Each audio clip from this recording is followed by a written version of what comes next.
नमस्कार साथियों, स्वागत है आपका हमारे हिंदी वाली चैनल पे। तो चलिए शुरू करते हैं आज का जनसत्ता संपादकीय। दूषित पेयजल से गहराता संकट। जल प्रदूषण आज मनुष्य के लिए एक बड़ी चुनौती बन गया है। यह प्रबंधन में लापरवाही बरतने का भी नतीजा है। जल के संरक्षण और उसकी स्वच्छता को लेकर योजना बनाने तक तथा उसे क्रियान्वित करने में गंभीरता एवं कुशलता का अभाव रहता है। घर घर जल पहुंचाने की योजना जरूर अच्छी है, मगर इसी के साथ नदियों की सफाई और जल आपूर्ति करने वाली पाइपलाइनों की समय समय पर जांच की जाती तो समस्या गंभीर नहीं होती। इंदौर में दूषित पेयजल के सेवन से हुई लोगों की मौत ने एक बार फिर यह उजागर कर दिया है कि भारत का जल संकट केवल मात्रा का नहीं, बल्कि गुणवत्ता, निगरानी और शासन की गंभीर विफलताओं का परिणाम है। यह घटना किसी एक शहर या राज्य तक सीमित नहीं है, बल्कि यह उस अदृश्य संकट का प्रतीक है जो देश के लगभग हर शहरी और अर्ध शहरी क्षेत्र में अलग अलग रूपों में मौजूद है। जल जिसे जीवन का आधार माना जाता है, जब वही जीवन के लिए ही घातक बन जाए, तब यह प्राकृतिक आपदा नहीं बल्कि संस्थागत असफलता का संकेत है। संयुक्त राष्ट्र की विश्व जल रिपोर्ट 2024 के अनुसार विश्व की लगभग 2.2 अरब आबादी को आज भी सुरक्षित पेयजल उपलब्ध नहीं है। भारत, जहां विश्व की 18% जनसंख्या निवास करती है और जहां मीठे जल संसाधनों का मात्र 4% हिस्सा उपलब्ध है, वह इस वैश्विक जल संकट के केंद्र में है। मगर इंदौर की घटना स्पष्ट करती है कि चुनौती केवल जल की उपलब्धता तक सीमित नहीं, बल्कि यह सवाल भी उतना ही अहम है कि जो जल उपलब्ध कराया जा रहा है वह कितना सुरक्षित और उपयोग के योग्य है। घरों तक पहुंचाए जा रहे जल की गुणवत्ता की निरंतर निगरानी का अभाव अब भी बना बना हुआ है, जिसे दुरुस्त करने की जरूरत है। नीति आयोग की जल प्रबंधन रिपोर्ट 2023 में यह चेतावनी है कि भारत के 21 से अधिक बड़े शहर अगले दशक में पानी खत्म होने की भयावह स्थिति का सामना कर सकते हैं। मगर इंदौर का अनुभव बताता है कि संकट भविष्य की आशंका नहीं, बल्कि वर्तमान की भयावह वास्तविकता है। जल आपूर्ति अवसंरचना की जर्जर स्थिति, पेयजल और सीवेज लाइन का आपसी संपर्क तथा जल गुणवत्ता परीक्षण की कमजोर व्यवस्था ने शहरी और ग्रामीण जीवन के स्वास्थ्य को जोखिम में डाल दिया है। National institute of urban affairs के अनुसार भारत के शहरी जल तंत्र में 35 से 40% जल पाइपलाइन में रिसाव के कारण बर्बाद हो जाता है। यह केवल संसाधनों की हानि नहीं, बल्कि एक संरचनात्मक खतरा भी है, क्योंकि इन्हीं रिसाव बिंदुओं से दूषित तत्व पेयजल में जाते हैं। इंदौर जैसे शहर तो जो स्वच्छता और शहरी प्रबंधन के लिए राष्ट्रीय स्तर पर सराहे जाते रहे हैं, वह ऐसी घटना यह दर्शाती है कि दृश्य उपलब्धियों के पीछे एक गहरी तकनीकी और निगरानी संबंधी कमी छिपी हुई है। यह समस्या केवल इंदौर तक सीमित नहीं है। देश के विभिन्न बड़े शहरों में समय समय पर दूषित जल से फैलने वाली बीमारियों के मामले सामने आते रहे हैं। अंतर केवल इतना है कि हर बार परिणाम इतने गंभीर रूप में दर्ज नहीं हो पाते या सरकारी फाइलों में दब जाते हैं। इस उपेक्षा की कीमत नागरिकों को जान देकर चुकानी पड़ती है। निराशाजनक बात यह है कि औद्योगिक और शहरी प्रदूषण इस संकट को और गहराता है। राष्ट्रीय हरित न्यायाधिकरण की वर्ष 2023 की एक रिपोर्ट के अनुसार देश की 60% से अधिक औद्योगिक इकाइयां अपने अपशिष्ट जल का समुचित उपचार नहीं करती। अनुमान है कि भारत का लगभग 70% औद्योगिक अपशिष्ट जल बिना उपचार के नदियों और जल स्रोतों में प्रवाहित होता है। केंद्रीय प्रदूषण नियंत्रण बोर्ड (CPCB) के आंकड़े बताते हैं कि गंगा और यमुना जैसी नदियों में जैव रासायनिक ऑक्सीजन मांग BOD स्तर मानकों से कहीं अधिक है। यही जल जब शोधन की अपर्याप्त प्रक्रिया से गुजरकर नागरिकों तक पहुंचता है, तो स्वास्थ्य संकट अवश्य भावी हो जाता है। स्वाभाविक है कि अब इसके उपाय सोचने होंगे। जलवायु परिवर्तन ने इस समस्या को भी और अधिक जटिल बना दिया है। ऐसे में दो राय नहीं कि जल संकट आने वाले समय में और भी गहराएगा। भारतीय मौसम विज्ञान विभाग के अनुसार बीते 5 दशकों में देश में औसत वर्षा में गिरावट और चरम वर्षा घटनाओं में वृद्धि देखी गई है। इससे जल स्रोतों की स्वाभाविक पुनर्भरण और शुद्धिकरण क्षमता प्रभावित हुई है। अचानक होने वाली भारी वर्षा के दौरान यदि वर्षा जल का वैज्ञानिक ढंग से संचय न किया जाए तो वह प्रदूषकों को अपने साथ बहाकर जलाशयों और नदियों में पहुंचा देता है, जिससे जल की गुणवत्ता और अधिक खराब हो जाती है।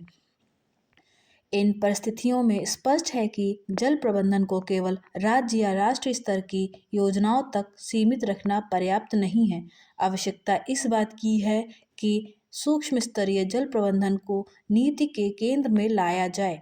प्रत्येक वार्ड, मोहल्ले और प्रत्येक जल आपूर्ति मंडल के स्तर पर जल गुणवत्ता की नियमित निगरानी, पाइपलाइन नेटवर्क का पृथकीकरण और वास्तविक समय के आंकड़ों पर आधारित चेतावनी प्रणाली विकसित की जानी चाहिए। जल सुरक्षा को अब एक समान नीति के बजाय स्थान विशिष्ट समाधान के रूप में देखा जाना चाहिए। भारत का जल संकट सर्वव्यापी समस्या है, जिसे सामान्य नीतियों से नहीं बल्कि स्थानीय और सूक्ष्म स्तर पर लक्षित हस्तक्षेप से ही सुलझाया जा सकता है।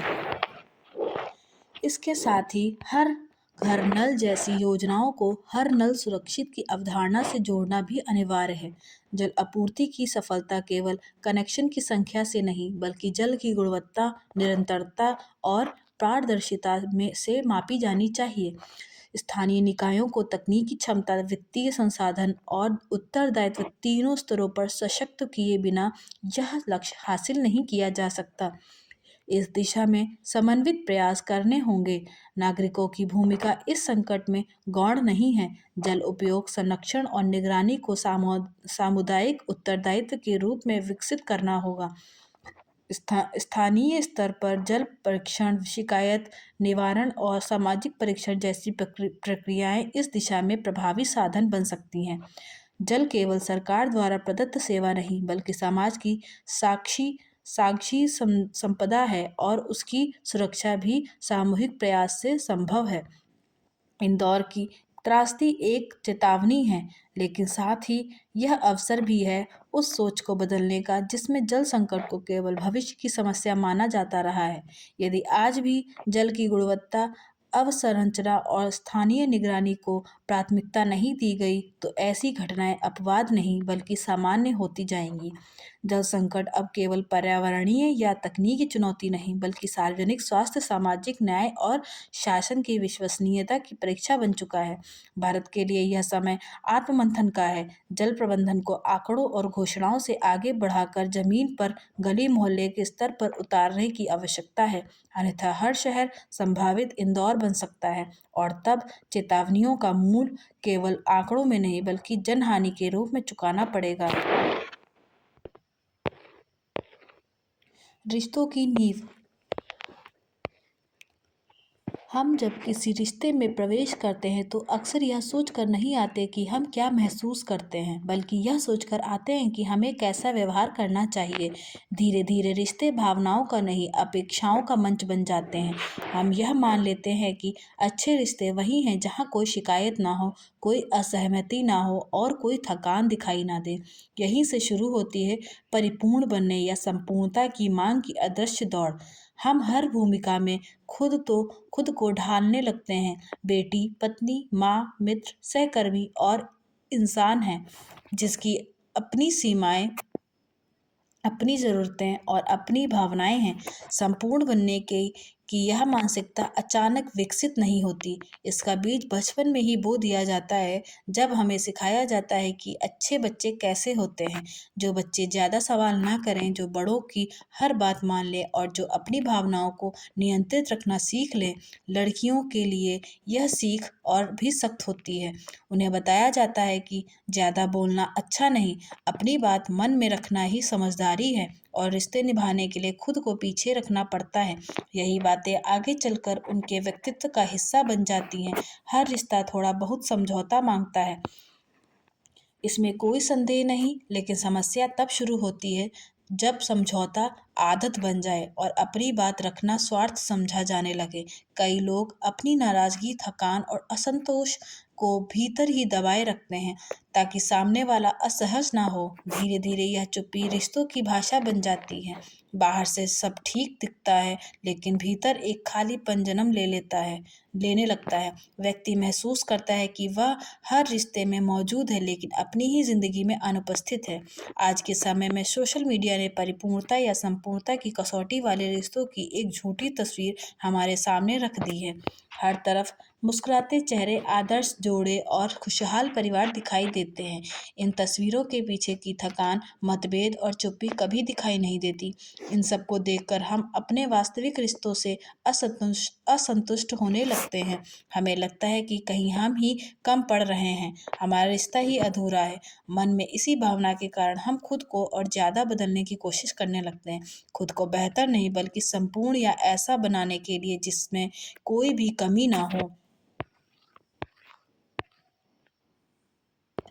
महिलाओं के जीवन में संपूर्णता की यह अपेक्षा कई गुना अधिक होती है। उनसे उम्मीद की जाती है कि वे हर परिस्थिति में संतुलन बनाए रखें, सबकी भावनाओं का ख्याल रखें और अपनी तकलीफ को कभी प्राथमिकता ना दें। जब वे थकती हैं तो कहा जाता है कि यही उनकी शक्ति है। जब वे चुप रहती हैं तो उसे सहनशीलता कहा जाता है। लेकिन कोई यह नहीं पूछता कि इस चुप्पी की कीमत क्या है। कई महिलाएं भीतर ही भीतर टूटती रहती हैं, पर बाहर से मजबूत दिखाई देती हैं। संपूर्ण बनने की यह कोशिश शुरुआत में रिश्तों को सहज बनाए रखती हैं, लेकिन समय के साथ यह उन्हें खोखला कर देती हैं। जब भावनाएं व्यक्त नहीं होती तो वे दबकर गुस्से और निराशा का रूप ले लेती हैं। जब संवाद नहीं होता तो दूरी अपने आप पैदा हो जाती है। एक समय ऐसा आता है जब व्यक्ति महसूस करता है कि अपने रिश्तों को बचाने के लिए खुद को खो दिया है। तब यह प्रश्न उठता है कि क्या कोई रिश्ता इतना मूल्यवान हो सकता है कि उसके लिए खुद को मिटा दिया जाए। सच यह है कि रिश्तों को परिपूर्ण या संपूर्ण इंसानों की नहीं बल्कि सच्चे और ईमानदार इंसानों की ज़रूरत होती है। ऐसे इंसान जो अपनी कमजोरियों को स्वीकार कर सकें, अपनी थकान को व्यक्त कर सके और ज़रूरत पड़ने पर मदद मांग सके। रिश्ते तब गहरे होते हैं जब उनमें असहमति की जगह होती है, सवाल पूछने की आज़ादी होती है और भावनाओं को साझा करने का साहस होता है। वहाँ सब कुछ ठीक ठाक दिखाने की मजबूरी ना हो। सबसे पहला और सबसे महत्वपूर्ण रिश्ता खुद के साथ होता है। अगर उसी रिश्ते में हम झूठे हो जाएं तो बाकी रिश्तों में सच्चाई निभाना कठिन हो जाता है। अपनी सीमाओं को पहचानना, अपनी ज़रूरतों को महत्व देना और अपनी भावनाओं को सुनना रिश्तों को स्वस्थ बनाता है। जब हम खुद से ईमानदार होते हैं तभी हम दूसरों के साथ भी ईमानदारी निभा पाते हैं, वरना रिश्ते केवल निभाने की जिम्मेदारी बनकर रह जाते हैं। हर दिन अच्छा होना ज़रूरी नहीं, हर बार समझदार बनना भी ज़रूरी नहीं। रिश्तों में कभी कभी अपनी बात रखना, असहमत होना और खुद के लिए खड़ा होना भी उतना ही आवश्यक है। हर कसौटी पर संपूर्ण होने की कोशिश में अगर हम अपनी सच्ची भावनाओं को दबा दें तो रिश्ते केवल दिखावे का ढांचा बनकर रह जाते हैं, जबकि रिश्तों की खूबसूरती उनकी अपूर्णता में ही छिपी होती है।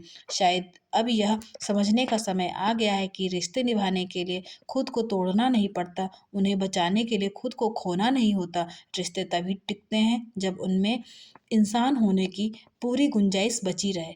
परिपूर्ण या संपूर्णता नहीं, बस सच्चा रहा जाए, यही रिश्तों की सबसे मजबूत नींव है। सुरक्षा की चिंता।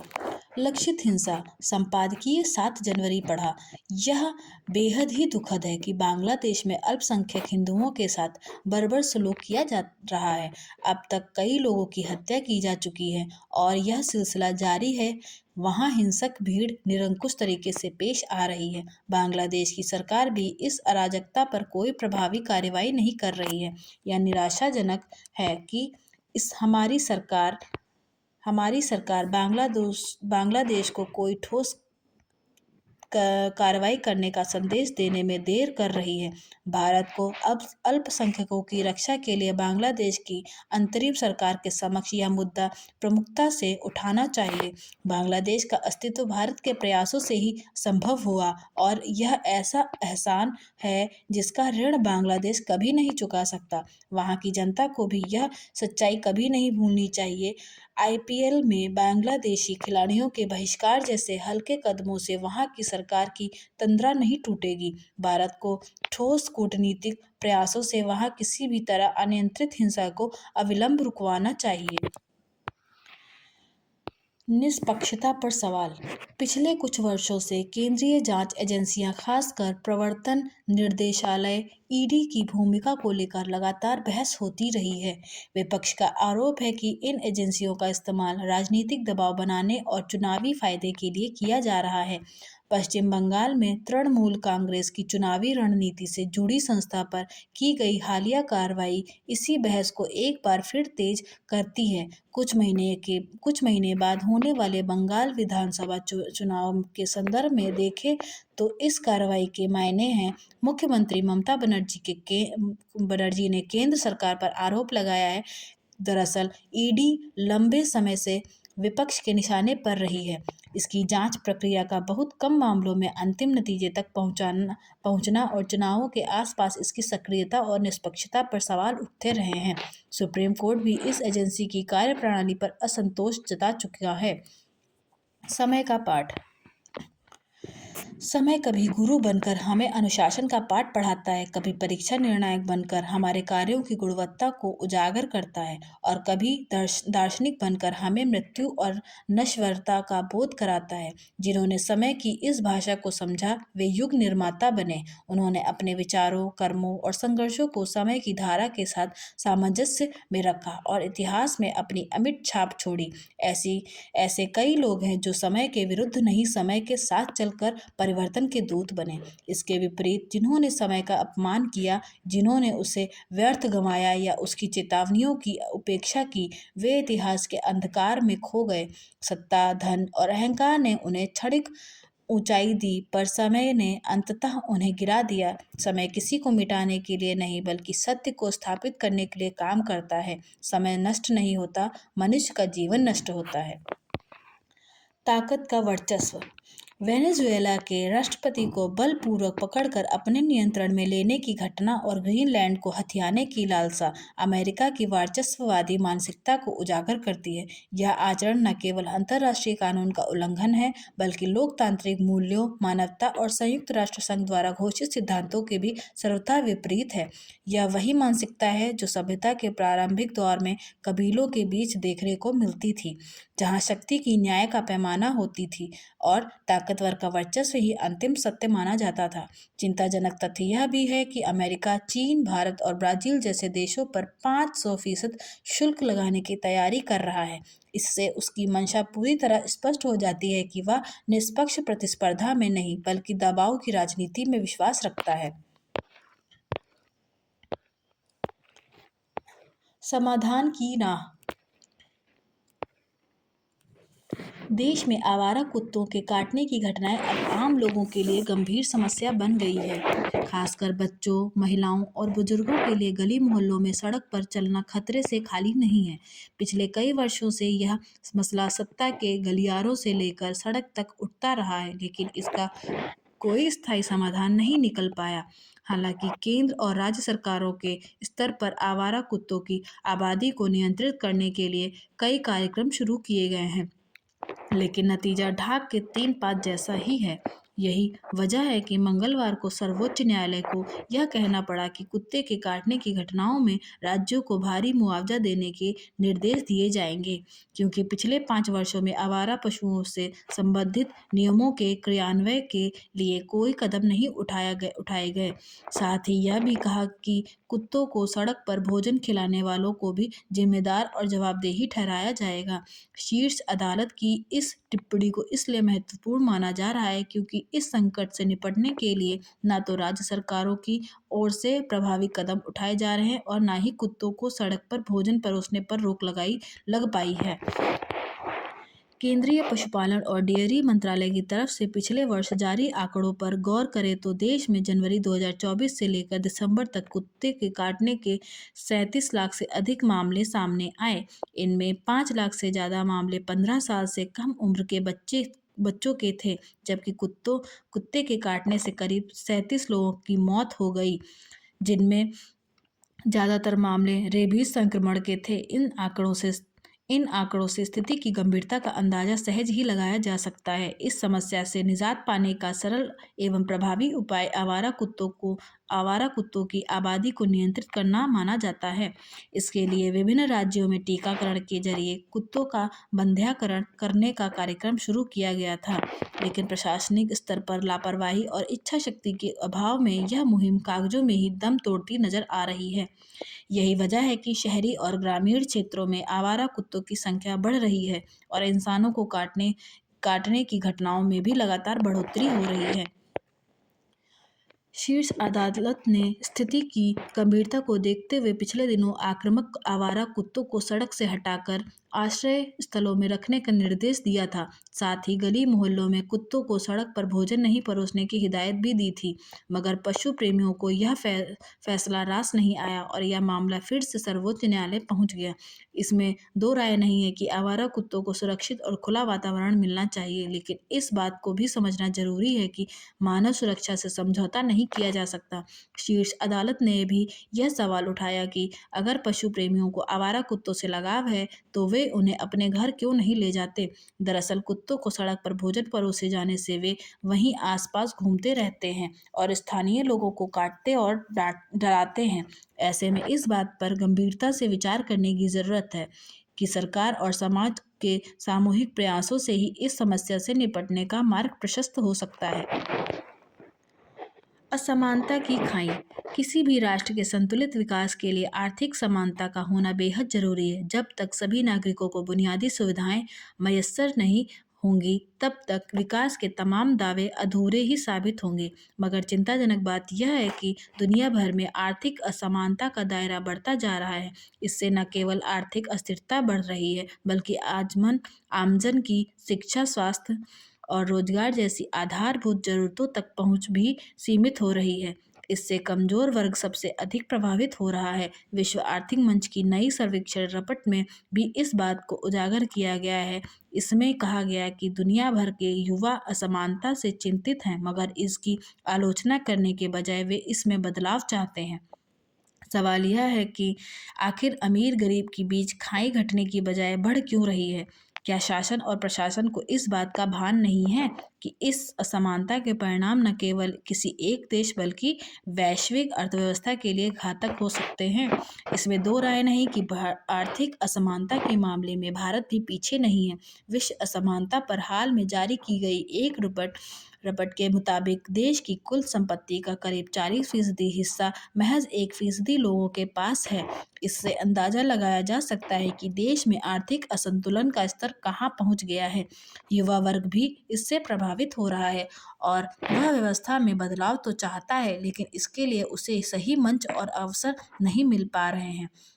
विश्व आर्थिक मंच की रिपोर्ट में कहा गया है कि सर्वेक्षण के दौरान 57% युवाओं ने इस असमानता पर गंभीर चिंता जताई है। आर्थिक असमानता बढ़ने की चेतावनी पहले भी दी जाती रही है, लेकिन इस पर गंभीरता दिखाने की पहल दुनिया के किसी कोने में नजर नहीं आई है।